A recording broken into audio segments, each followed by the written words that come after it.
আসসালামু আলাইকুম। তো আজকে এসিটাতে মূল সমস্যা হয়েছে, আমার রান্নার মোডটা নষ্ট হয়ে গেছে আর কি। যেহেতু নষ্ট হয়ে গেছে অবশ্যই চেঞ্জ করা লাগবে। চেঞ্জ করতে গিয়ে মূল সমস্যাটা হয় রান্না থেকে কোনোভাবে আলাদা হইতেছিল না আর কি। অনেক বাড়ি টাড়ি দিয়া মশলা মাছরা চেষ্টা করলাম, কোনোভাবে খুলতেছিল না।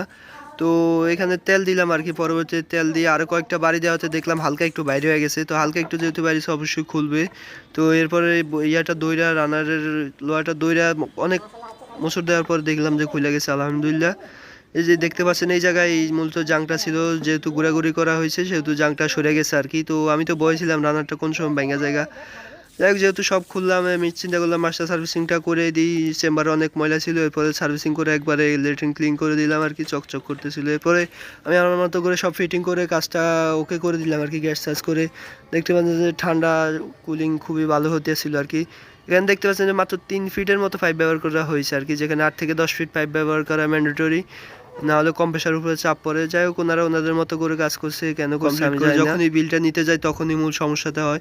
কাস্টমার বলতেছে আমার ওয়াইফ অসুস্থ, তোমরা কাজটা করো যত তাড়াতাড়ি সম্ভব।